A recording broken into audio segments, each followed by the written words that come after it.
भाजप नेते किरीट सोमय्या यांनी औरंगजेबावर तीव्र शब्दात टीका करत त्याला हिंदुस्थानातील एक नंबरचा शत्रू असे म्हटले आहे.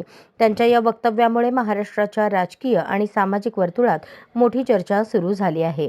सोमय्या यांनी स्पष्ट केले की छत्रपती शिवाजी महाराजांनी औरंगजेबाच्या अत्याचारांविरुद्ध लढा दिला आणि हिंदू समाजाचे रक्षण केले. त्यांच्या या वक्तव्यावर विविध राजकीय पक्षांकडून संमिश्र प्रतिक्रिया येत आहेत. हिंदू विरासत आणि मराठा गौरवाबाबतचा हा मुद्दा आणखी तापण्याची शक्यता आहे. आता या विधानावर विरोधक काय प्रतिक्रिया देतात हे पाहणे महत्त्वाचे ठरणार आहे. औरंगजेब हे हिंदुस्थानाचा शत्रू, एक नंबरचा शत्रू. अर्थात सरकारचे लिमिटेशन असतात, त्याची कबर आहे, ठीक आहे, पण त्याला कोणी शहीद म्हणत असेल, महान राजा म्हणत असेल तर ते खपून घेणार नाही. काल नागपूरमध्ये समजा काय गैरसमजेने काहीतरी घटना घडली असेल त्याची काळजी घेतलीच पाहिजे, पण असा प्रकारचा लांबून चालन जसे बांगलादेशींना पाठच्या दारातून घुसवायचं हे नाही चालणार.